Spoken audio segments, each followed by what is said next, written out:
Atención con el Chopo cuando se le agudice su tartamudez, decía Paulo Escobar al observar a su pistolero más audaz, preparándose para llevar a cabo alguna acción violenta. Mario Alberto Castaño Molina, el Chopo, fue el hombre que controlaba el aparato militar de Paulo Escobar, conocido en el inframundo como el rey de los forajidos. Se abrió camino en la mafia tras demostrar su astucia en el manejo del sicariato. Era extremadamente cruel, desalmado, feroz y temerario. Nunca le temblaba el pulso para accionar en cualquier situación. Antes de seguir con este apasionante video, no olvides suscribirte a nuestro canal si no quieres perderte ninguna novedad sobre el mundo del crimen. Continuamos. El Chopo nació en 1953 en Itagüí y fue criado en La Estrella, en el Valle de Yaburrá. Provenía de una familia de clase media, siendo él el tercero de 5 hermanos. Desde joven, Mario mostró un carácter decidido y ambicioso que lo haría destacar entre los habitantes de su comunidad. Estudió en el Colegio Salvatoriano, donde conoció a varios de sus amigos que se iniciaban en el inframundo del crimen. Estos comenzaron a llamarlo Chopo, un apodo que se ganó sin imaginarlo, pues se cree que fue una de sus primeras armas que utilizó en una de sus víctimas. Su apodo se convirtió en sinónimo de respeto y temor en el bajo mundo. En aquellos tiempos el Chopo andaba de arriba para abajo con sus colegas, siempre haciendo de las suyas. En una de esas fechorías fue atrapado y llevado al reformatorio, pero muy pronto alcanzaría la libertad. Para ese entonces el Chopo ya era todo un hombre de sangre caliente. Aprovechando la oportunidad que Elkin Correa y el Mico inauguraban una escuela de sicarios, decidió inscribirse. Era tan bueno en las clases que el Mico lo consideró como un discípulo suyo. Sin embargo, su especialidad con las armas también se convirtió en maldad, tanto que eliminaba personas por un simple gesto de burla. A pesar de tener una baja estatura de 1,55 centímetros, esto no le impedía demostrar su agresividad. Compensaba cualquier desventaja física con una personalidad feroz y brutal que le imponía respeto y miedo. En una anécdota se dice que el Chopo le disparó en una pierna a su mujer porque, en un descuido, su primogénito fue atropellado por un camión. Por otro lado, también le gustaba enfrentarse a la policía, lo que se evidenció el día que amenazó con quemar el pueblo si no liberaban a su mujer y a su hija, quienes habían sido arrestadas por las autoridades. El alcalde, temeroso, ordenó que las liberaran. Esta exesposa, a la que golpeaba y arrastraba del cabello, le impedía volver a ser pareja. Incluso llegó a eliminar a uno de sus novios en la sala de su casa. Paulo Escobar lo conoció cuando éste tenía en La Estrella grandes amigos, entre los que se encontraban los mencionados Elkin Correa y Jorge González, veteranos de la guerra de los contrabandistas. Otro personaje influyente del lugar era Rubén Londoño, conocido como La Yuca, quien, además de ser escolta personal de Escobar, mantenía una estrecha relación con el Chopo. En aquellos días quedó fascinado con las destrezas de aquellos jóvenes de la zona, como Luis Carlos, Adilar, El Mugre, Poto y Mario Alberto Castaño Molina, el Chopo, quien sobresalía por su inteligencia, su capacidad de aprendizaje y su voluntad inquebrantable. Bajo la tutela de sus mentores, se formó en las artes del contrabando, la negociación y el manejo de situaciones. Estas enseñanzas lo convirtieron en una pieza clave dentro del círculo de confianza de Escobar. Mario tuvo un intento fallido de llevar una vida convencional. Trabajó como mesero en el prestigioso Hotel Intercontinental, pero no le duró mucho, ya que su mal carácter le costó el empleo. Sin embargo, ya estaba bien relacionado con el delito. Cuando Huespes y Uriel se acercaban al recinto, el Chopo hurtaba ganancias extras a su sueldo mínimo, los acompañaba hasta la habitación destinada y cautelosamente les sustraía el dinero de sus billeteras. Luego se iba a La Estrella, donde estaban los bandidos del patrón, como La Yuca y Jorge Micuo.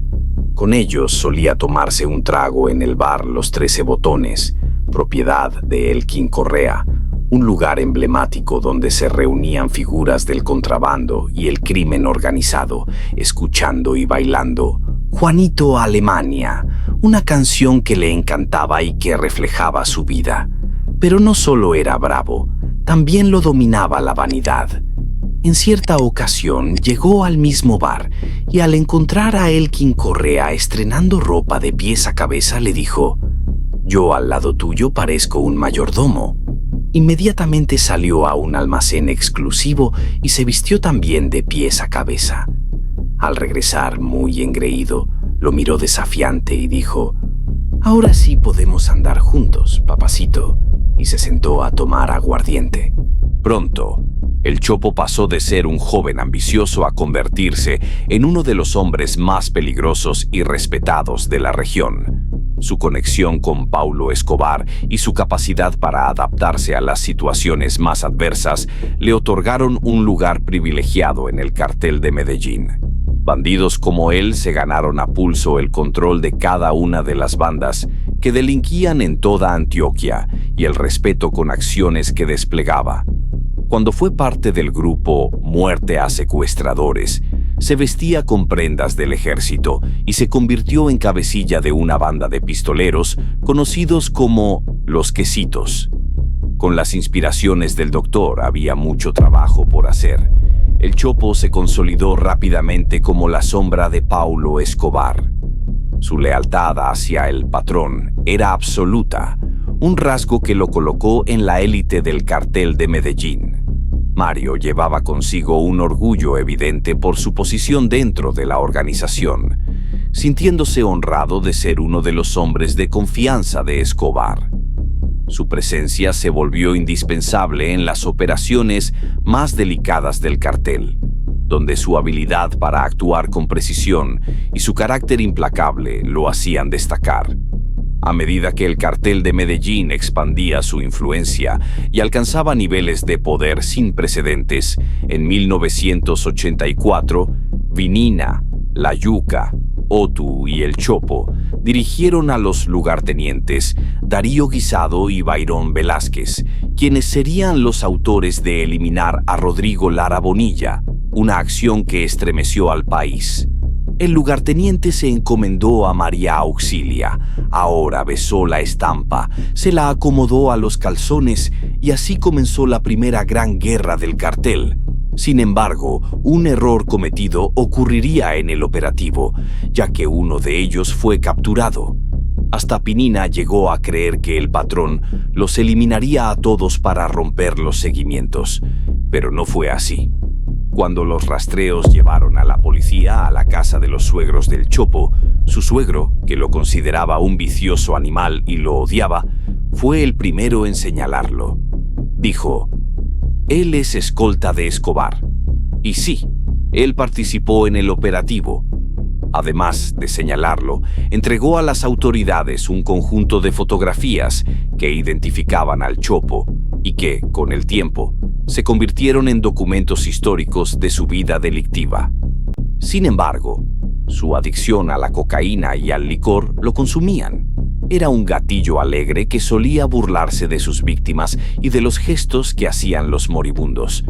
Un sujeto desalmado hablaba de caudillismo como si se tratase de una presa y solía hacer morbosas descripciones de los últimos gestos de los condenados. Tanto así que el respeto y el temor entre los delincuentes no solo le dieron el título de Rey de los Bandidos, sino que lo conocían a finales de los 80 como Campos Elías, en alusión al veterano de la guerra de Vietnam, o también como el Pablo Escobar de la calle. Por épocas no pasaba una semana sin que el Chopo sumara muertos a su lista negra. Su estilo de vida no le agradaba al patrón, pero ya había probado su validación y lealtad. Le encantaba la guerra, y cómo no, si cada atentado significaba miles de dólares con los cuales podía llevar la vida vanidosa y rica que veía a su alrededor, y que siempre quiso. Paulo, que lo estimaba demasiado, muchas veces lo incorporó en operaciones estratégicas y delicadas, como las pistas de Mamá Rosa y Parcelas, California, utilizadas para el tráfico aéreo de cargamentos de cocaína. Estas misiones requerían hombres con nervios de acero, y el Chopo cumplió con creces las expectativas. En esa misma época, el Chopo desempeñó un papel fundamental bajo órdenes directas de Escobar. Eliminó a antiguos socios, a Héctor Barrientos y a su tío Evelio, hombres que administraban la pista clandestina Mamá Rosa. Mañana se van, alzan a Héctor y lo matan. Pero fuera de la hacienda hagan lo mismo con Evelio, sentenció el capo. La sentencia también sería para Beto Cano, ex socio del capo, el campeón acusado de robo. El Chopo lo ejecutó por encomienda del campeón, tras cerrarse sobre el Mercedes blanco de Beto y descargar varias ráfagas sobre él. Si te está gustando el video, haz clic en suscribirse, que es gratis y no tienes excusa. Pero además de cumplir órdenes, también estuvo en momentos complicados con el doctor, como en la fuga del bizcocho. Sigilosamente escapaban con el capo cuando un soldado se apareció y los apuntó. «Baje su fusil, soldado. Somos el F2 y estamos en el operativo. Retírese», dijo Pablo. Inmediatamente el soldado hizo caso y solo así pudieron huir. Hombres como el Chopo le recomendaban a Escobar no hacer la paz y lo alentaban a la guerra, especialmente si era contra los caleños, a quienes atacó junto a Pinina y luego con su amigo Tyson, quien era de los pocos que se sentaba a tomar un trago con él, porque sus borracheras siempre terminaban en balacera. Tyson pasaba tiempo en lugares como el puerto de Buenaventura, dirigiendo ataques a los jefes de Cali. Pero el asalto a Candelaria para eliminar a Pat Herrera, socio del cartel enemigo, debía ser una masacre, y el rey de los bandidos no podía faltar. «Ojalá que esa loca muera con los guayos de fútbol puestos», les había dicho Paulo, burlándose. Sin embargo, Pacho sobrevivió, pero murieron muchas personas. Por acciones como esas, estuvo a punto de ser detenido, como aquella medianoche del 2 de marzo de 1988, cuando los magníficos robaron el Turbo Commander 1 de la base militar, ordenado por Gustavo Gaviria. Pero las bengalas y las ráfagas de los aviones de la Fuerza Aérea lo sorprendieron a él y a Maxwell, amigo personal del Chopo. Este, como pudo, tomó a su pequeña hija y los tres salieron de la casa. Abordaron un campero Toyota color rojo.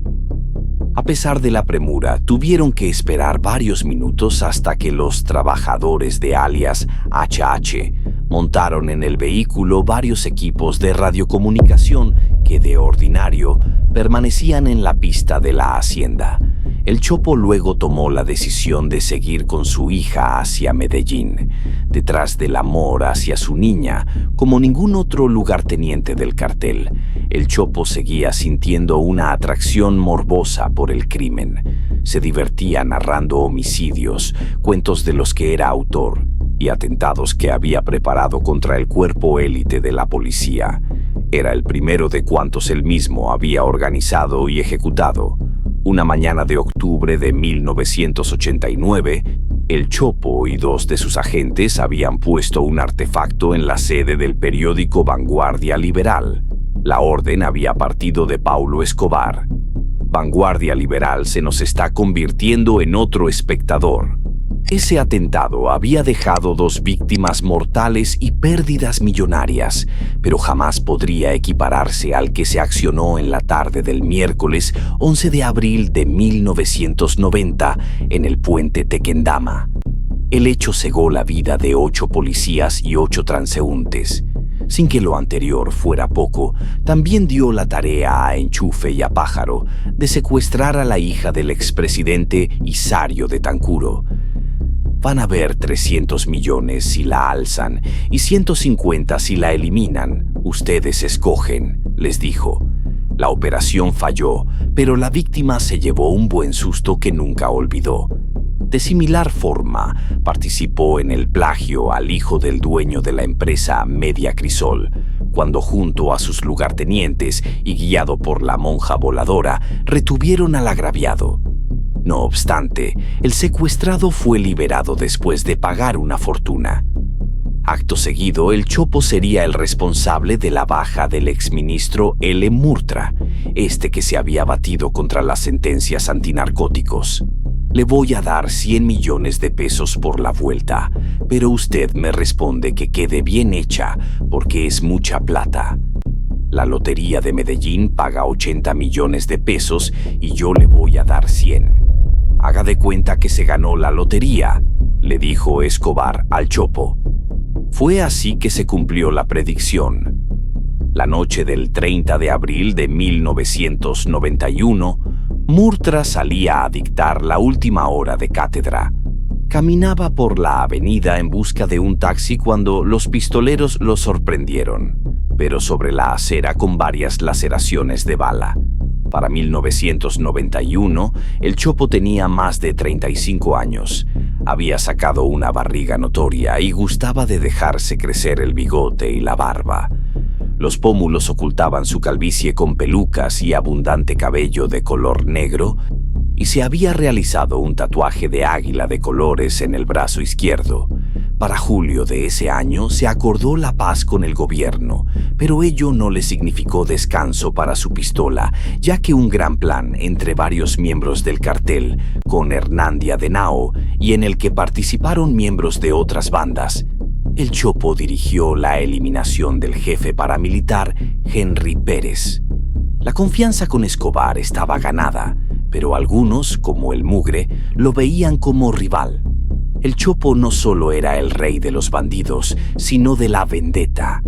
Si quería que Paulo eliminara al Mugre, le recordaba que en un allanamiento a la casa del Mugre, la policía encontró números y pistas para perseguir a Pinina, pero el patrón no le permitía. Aún así, el Chopo eliminó a varios del combo del Mugre. Mataba sin permiso de nadie y les decía a sus hombres: «Tranquilos, que yo le doy cara al patrón».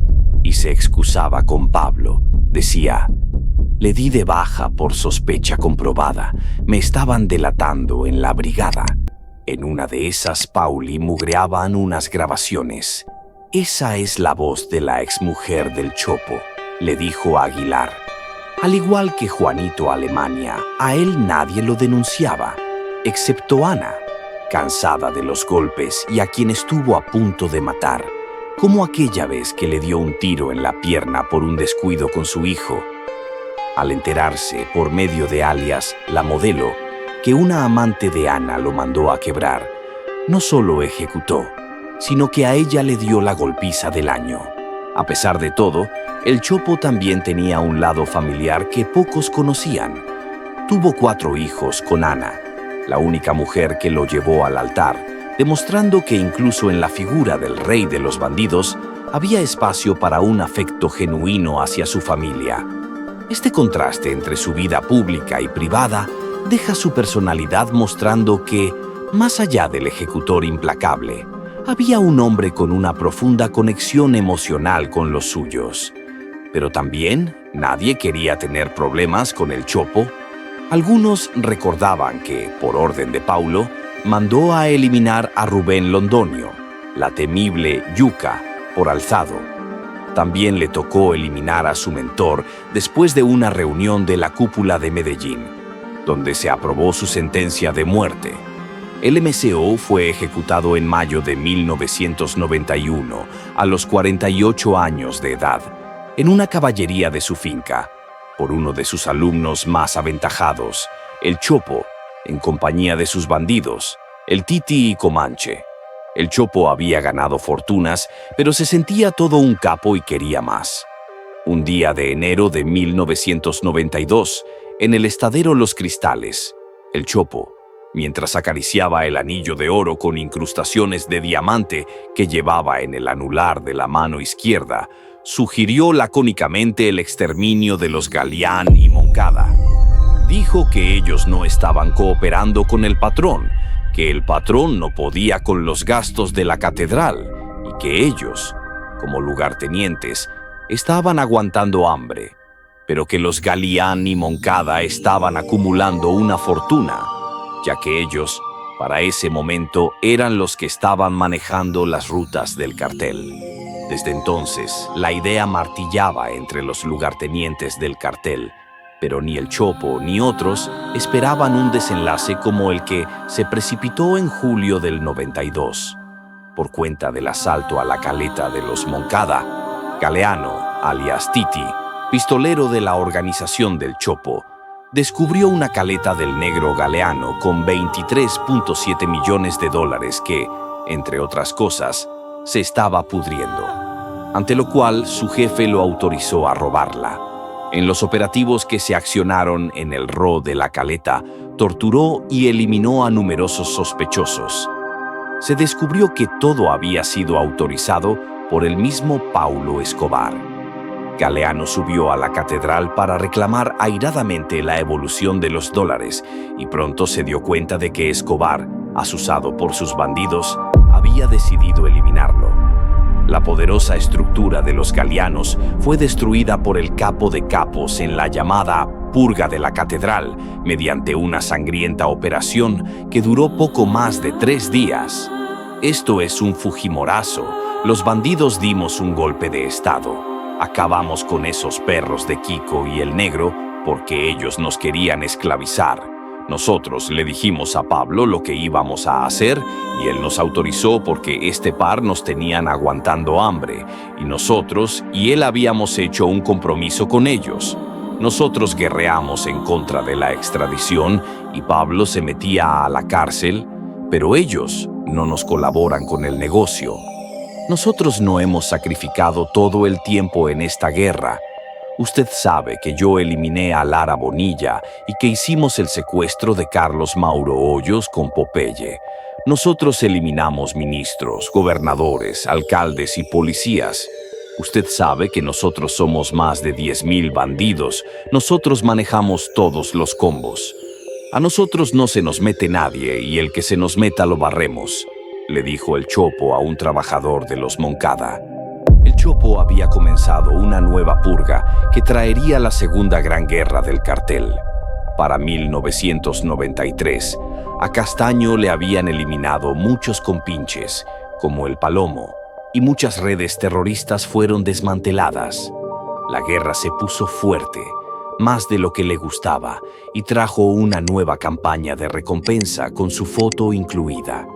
Las autoridades sabían que era el soporte de Paulo, pero el gran bandido se había convertido en el segundo criminal más peligroso y prioridad del bloque de búsqueda. El Chopo reconoció su foto y varios hermanos de una amante pagaron con la vida. Pablo le dijo a su abogado: «Los muchachos están muy molestos por las tortas». Y esto se fue a guerra. Algunos morían en combate y otros, como Cuchilla, eran metidos en moleras de caña o eran lanzados desde helicópteros. Viendo esto, el Chopo se puso muy serio y hasta dejó el licor. Sin embargo, no se quedó atrás y a un informante que capturaron de los Pepes, organización que pretendía destruir al cartel de Medellín, ordenó que le dieran tremenda matada. 100 tiros para dar el ejemplo.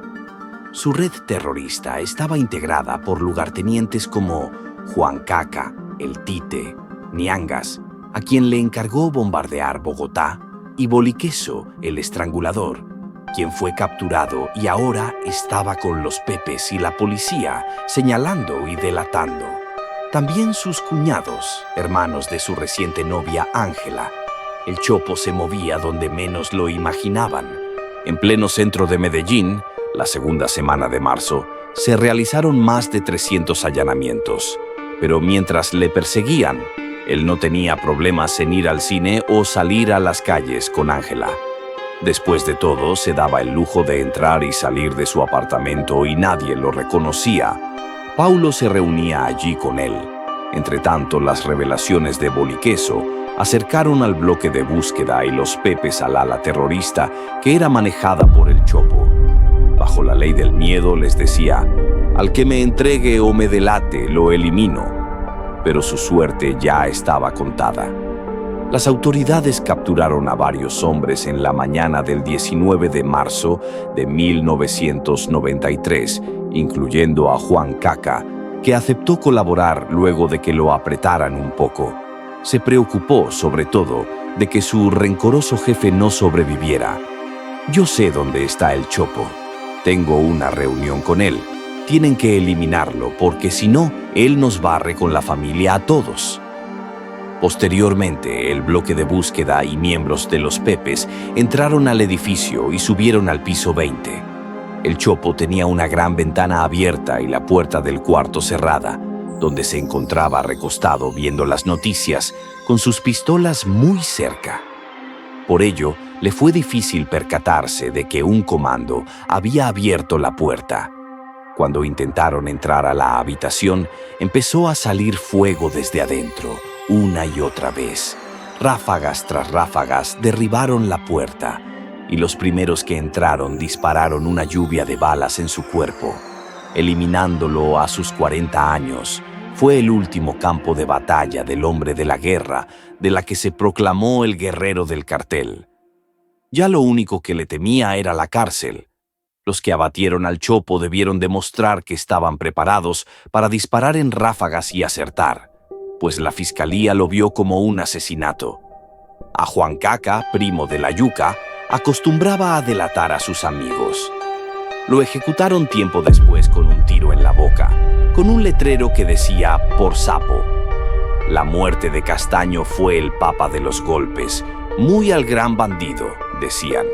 Luego le seguiría su patrón, ambos terribles enemigos de Colombia. El Chopo era considerado el hombre más guerrero y violento del cartel. Fue de los pocos que llamaba al capo por su nombre. El aprecio era mutuo. Fue su amigo y cuando lo conoció, supo que moriría por él y nunca lo dejó solo.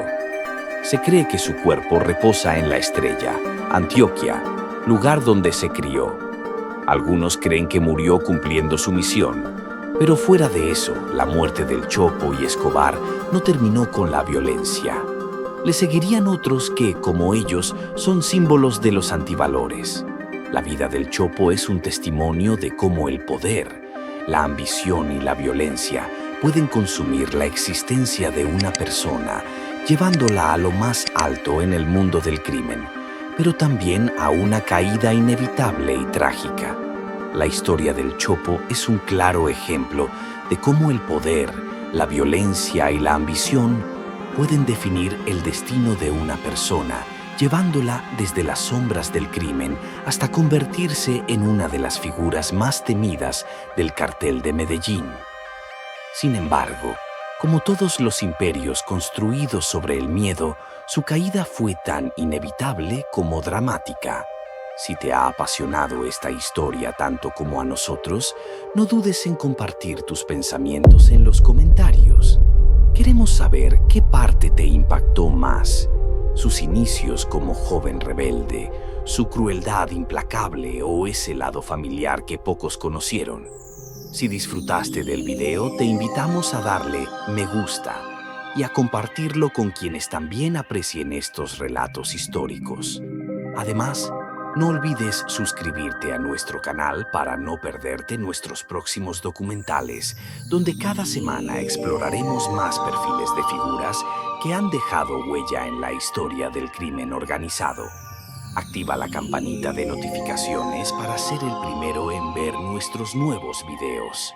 Nos encantaría saber si tienes sugerencias para futuros temas, así que no dudes en escribirlas abajo. Hasta pronto.